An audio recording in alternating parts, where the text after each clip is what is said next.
इमामगंज विधानसभा क्षेत्र का आगामी चुनाव इस बार बेहद दिलचस्प और निर्णायक बन गया। पूर्व मुख्यमंत्री और हिंदुस्तानी आवाम मोर्चा हम के संरक्षक जीतन राम मांझी के केंद्र में मंत्री बनने के बाद उनके द्वारा खाली की गई सीट पर हुए उपचुनाव में उनकी बहू दीपा मांझी ने जीत दर्ज कर पदभार संभाला था। अब इस सीट पर होने वाला मुख्य चुनाव इसलिए भी महत्वपूर्ण हो गया क्योंकि इसका सीधा असर राज्य के राजनीतिक समीकरणों पर पड़ना तय है। पार्टी नेताओं का मानना है कि इस चुनाव में जीत हासिल करने वाला उम्मीदवार एनडीए के खाते में एक और विधायक जोड़ेगा, जिसने पुनः एनडीए की सरकार बनने की संभावना और मजबूत होगी।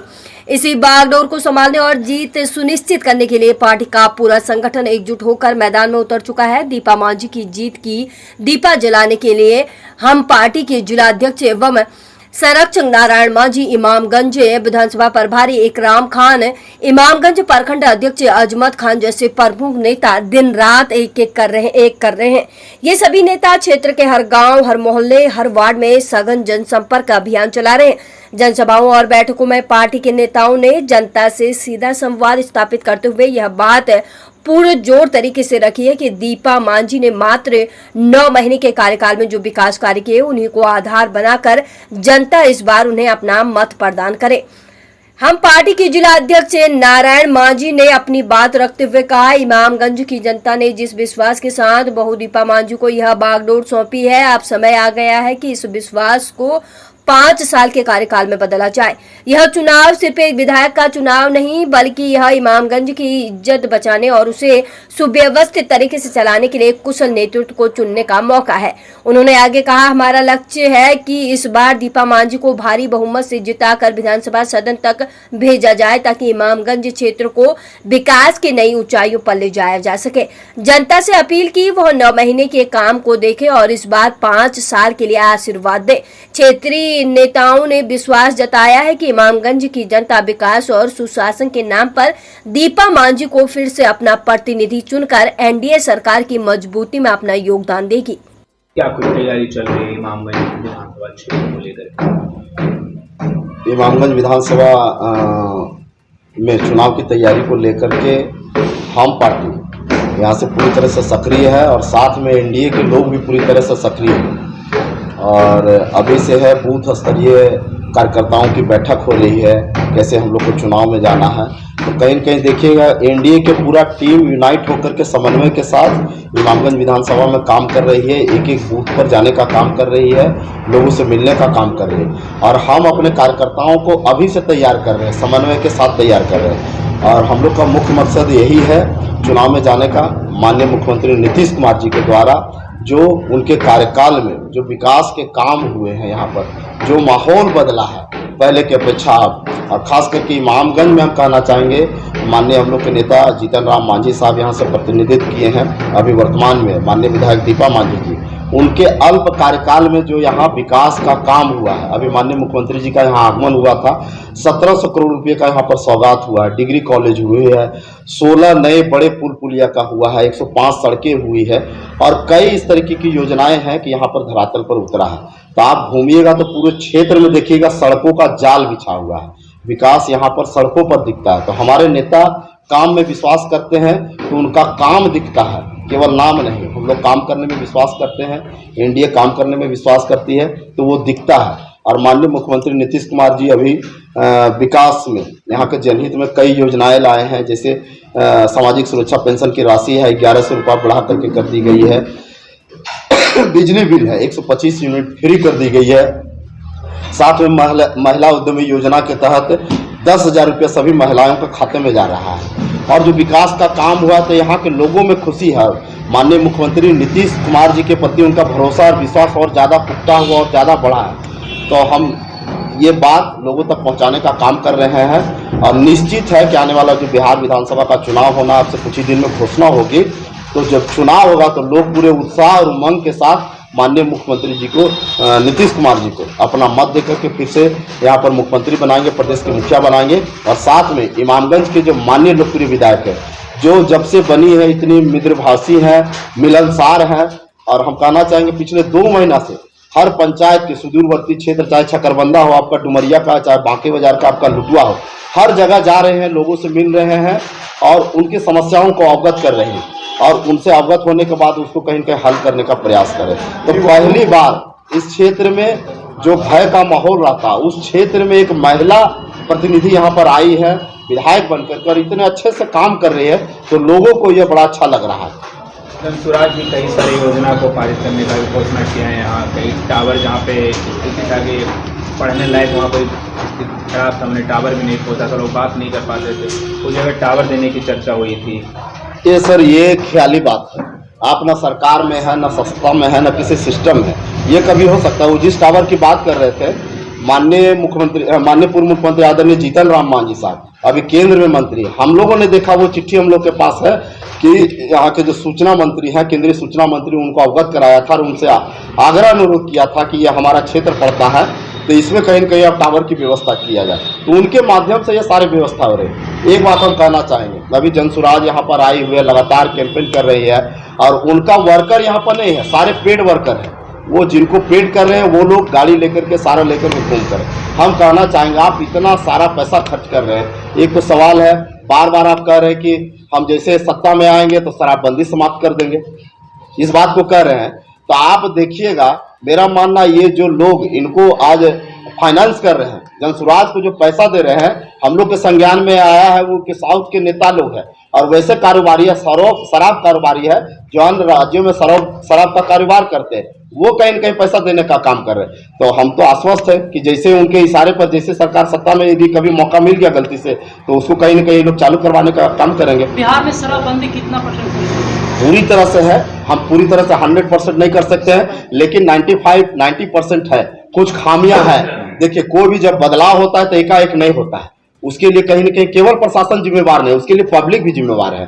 तो बहुत से लोग की मंशा भी नहीं बदली, लेकिन सरकार अपना काम बहुत अच्छे ढंग से कर रही है और जब बदलाव होता है ना तो पुराने ढर्रा है टूटता है, कुछ नुकसान होता है, नया ढर्रा को आने में समय लगता है, तो ये हो रही है। चुनाव का टाइम में ही शराब दिखता है, नहीं ऐसा बात नहीं। और शराबबंदी कितना सफल ये देखना है तो आप ग्राम में जाइए, दलित टोलों में जाइए, महिलाएं जो कल शराब जब खुलेआम बिकती थी तो उनके बच्चे पढ़ नहीं पाते थे, उनके घरों का माहौल ऐसा था, क्लेश हमेशा रहता था। आज बदलाव आया है, जीविका के माध्यम से माननीय मुख्यमंत्री नीतीश कुमार जी उनका जीविकोपार्जन योजना से जोड़ने का काम किया, तो अब तो देखिए महिला लोग सबल हो रही है, अब खुद निर्णय ले रही है, घर का जिम्मेवारी उठा रही है। बिहार के युवा जो बाहर में जाकर के पलायन, दूसरे राज्यों में जाकर पलायन कर रहे हैं, काम कर रहे हैं, बिहार में वैसे व्यवस्था क्यों नहीं हो रहा है? क्योंकि 20 वर्ष से लगातार हमारे आपके जो एनडीए के नीतीश कुमार जी मुख्यमंत्री बने हुए हैं, क्या कहना चाहेंगे इस पर? निश्चित तौर पे हम इस बात को मानते हैं कि यहाँ से जो पलायन होता है, समुचित व्यवस्था यहाँ के युवाओं के लिए, यहाँ रोजगार की व्यवस्था होनी चाहिए,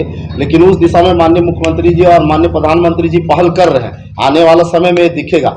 लेकिन यह केवल इसलिए नहीं कि नीतीश कुमार जी नहीं कर रहे हैं, 2005 के पहले जब माहौल जाइएगा तो कई सारे यहाँ पर परियोजनाएं थी, उद्योग धंधा था, लेकिन उस समय जो अपहरण का उद्योग चला है, जो आपका क्या फिरौती का जो उद्योग चला है, वो जंगल राज के शासक, उससे लोग यहाँ से उद्योगपति भाग गया और डर से हिम्मत नहीं कर रहे। फिर भी माननीय मुख्यमंत्री जी आप देखिएगा उद्योग विभाग के माध्यम से यहाँ पर कई तरह की स्कीम दे रहे हैं, उद्योगपतियों को आमंत्रित करें कि आप आइए, आपको फ्री जमीन देंगे, 10 वर्ष तक टैक्स फ्री करेंगे।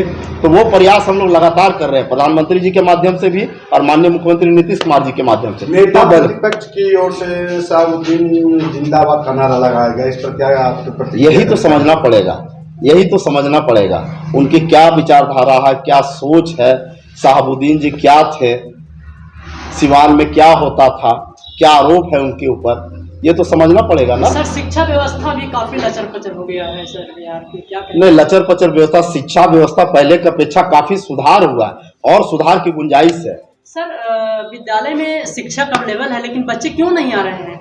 नहीं बच्चे जा रहे हैं, आप देखिए एक प्रचलन हो गया है, प्राइवेट स्कूलों का प्रचलन हो गया, हम इस बात को मानते हैं, लेकिन आज भी है जो गरीब बच्चे हैं, दलित है, पिछड़ा है, गांव में रहते हैं, वो सरकारी विद्यालयों में जा रहे हैं, उनको अच्छा शिक्षा दी जा रही है, विद्यालय में उनको कहीं न कहीं पोशाक दिया जा रहा है, किताबें दी जा रही है, बैग दी जा रही है, तो लोगों का आकर्षण बढ़ा है। अब लोग गरीब गुरबा वैसे बच्चे जो विद्यालय नहीं जाते थे, खास करके दलित बच्चे, बड़े बड़े नेताओं का सर बच्चे सरकारी विद्यालय में क्यों नहीं जाते हैं? नहीं हम तो जो विद्यालय में पढ़ाते हैं सरकारी शिक्षक है वो अपने बच्चे को सरकारी में भी क्यों नहीं, इस बात को हम मानते हैं। हमारे नेता आदरणीय जीतन राम मांझी जी बार बार अपने वक्तव्यों में देखते हुए कि मांग कर रहे हैं कि बिहार यानी पूरे भारत में कॉमन एजुकेशन होना चाहिए, समान शिक्षा प्रणाली होना चाहिए।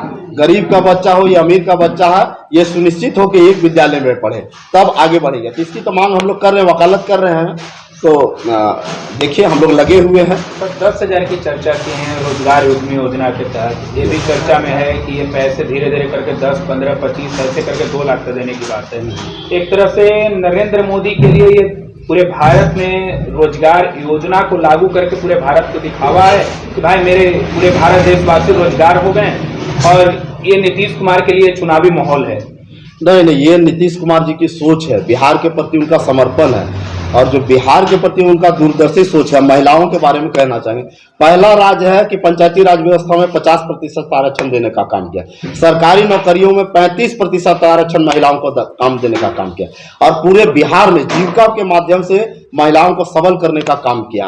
आप देखिएगा आज महिलाएं मैट्रिक है, इंटर है, BA पढ़ाई करने के बाद उनको कहीं न कहीं प्रोत्साहन राशि दी जा रही है और ये भी उस कड़ी में है। स्वरोजगार के लिए, उद्योग के लिए उनको कहीं न कहीं सबल किया जा रहा है। तो हमको लगता है बिहार पहला ऐसा राज्य है जो सबसे ज्यादा फोकस है उनका महिलाओं के ऊपर है। तो ये केवल दिखावा नहीं, ये सोच है। माननीय मुख्यमंत्री नीतीश कुमार जी बिहार को विकास के पथ पर ले जाना चाहते हैं।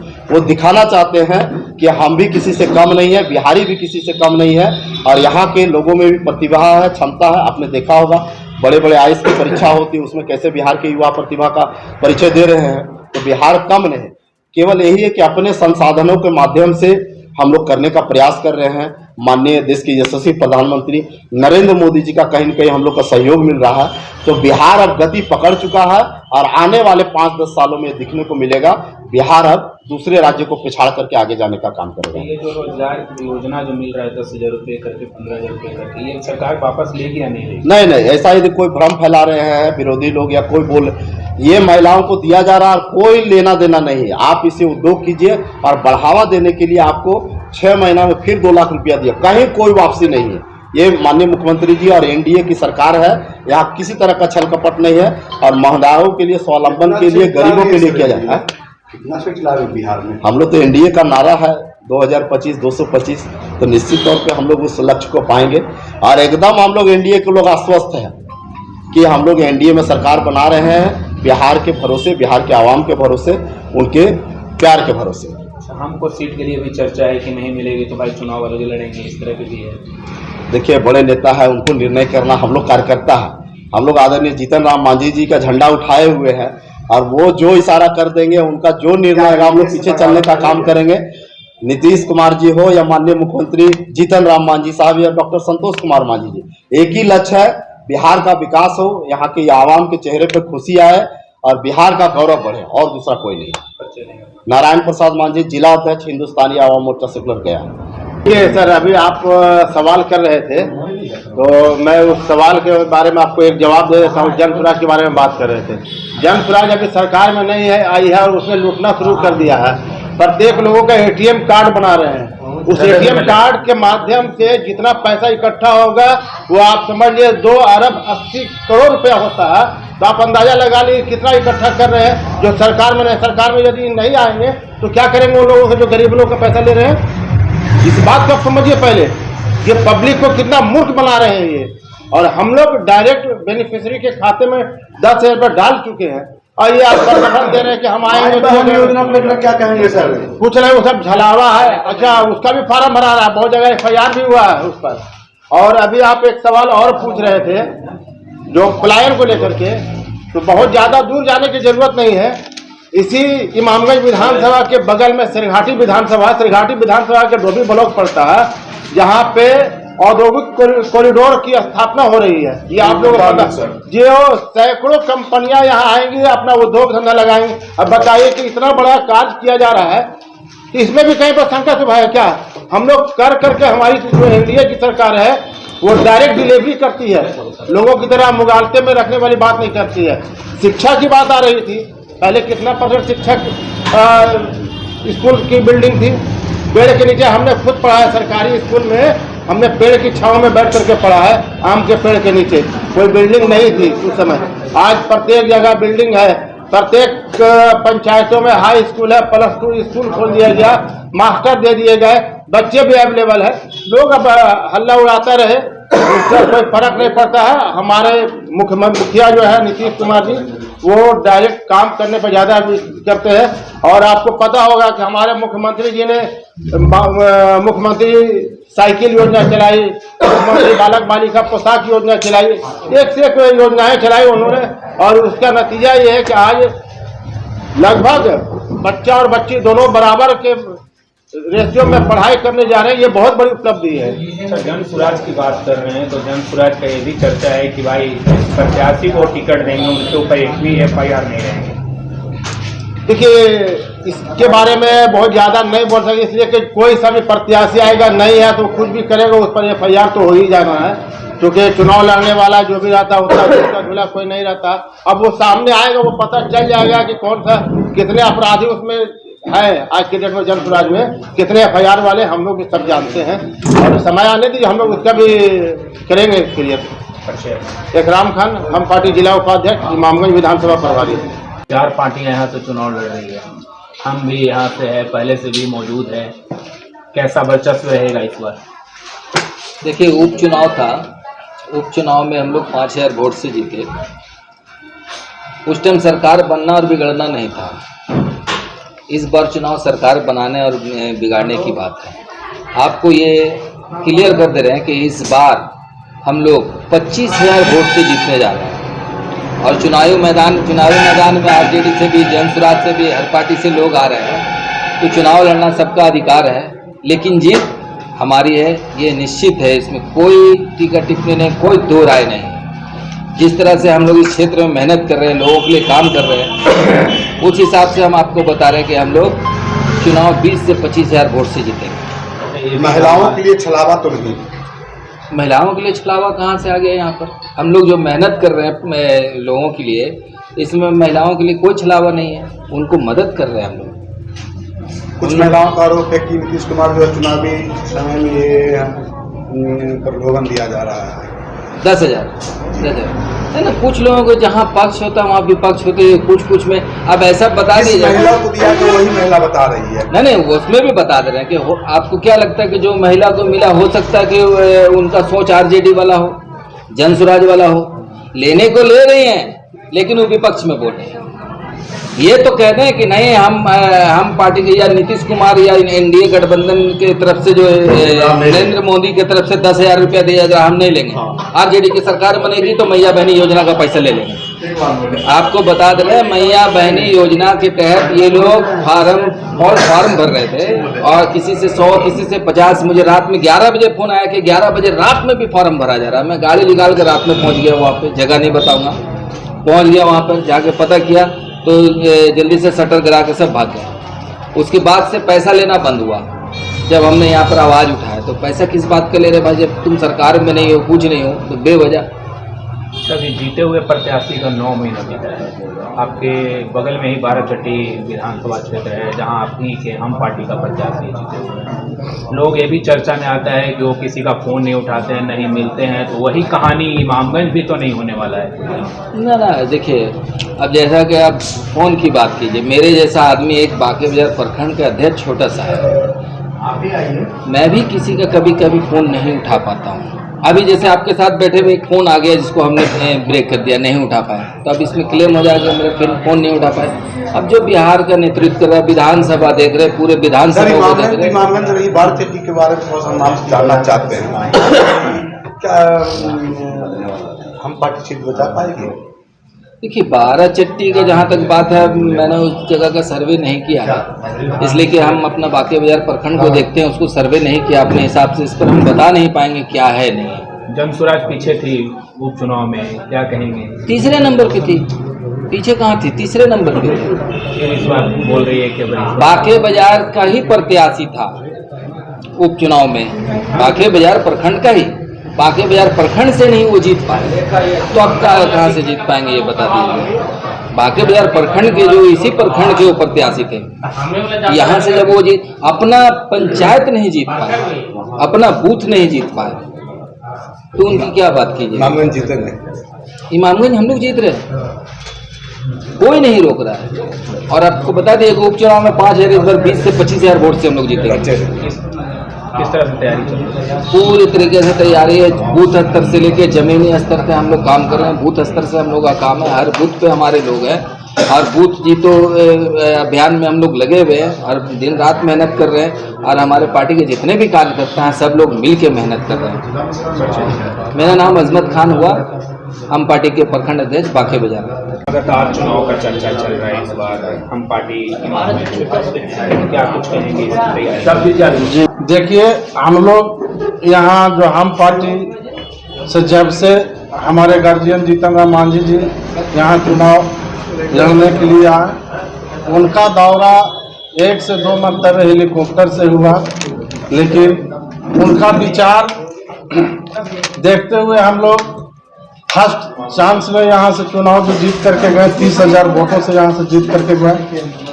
और जब से जीतन राम मांझी हमारे विधानसभा इमामगंज में आए, हमारे पूरा इमामगंज विधानसभा जनता वासियों से यही निवेदन है कि कितना हम लोग शांति का जीवन जी रहे हैं। जब से उनका इस धरती पर आगमन हुआ तब से हम लोग का शांति चाहिए।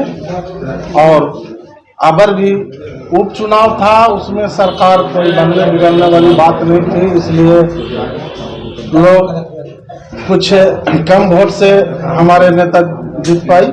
लेकिन अबर जो चुनाव है सरकार बनाने वाली है, इससे हम लोग लमसम ये उम्मीद करते हैं कि 25 से 30,000 वोट से कम। परिचय, मेरा नाम राजू शाह हुआ, ग्राम पंचायत लुटुआ, हमारे निवास। इस बार हम पार्टी जो दावेदारी है बिल्कुल सही है। वजह ये है कि हम लोगों ने ऐसा काम करके दिखाया है, हमारे विधायक जो 9 महीना के अंदर जो काम किए हैं उसके बदौलत जनता को खुश किए हैं। इसीलिए दावेदारी हम लोग और बढ़ चढ़ करके कह रहे हैं कि इस बार जो मेरा दावेदारी है तकरीबन लगता है कि 20 से 25,000 के अंतराल से हम लोग इस चुनाव को जीतेंगे। चुनाव अंतिम क्षण में बदल जाता है, मालूम चलता है कि लोग वोट पे पैसे भी वो बदलने वाला बात ही नहीं रहेगा। यहाँ सिर्फ हम का लहर है और इस बार हम जो है दिखा देगा अपना दम कि क्या है।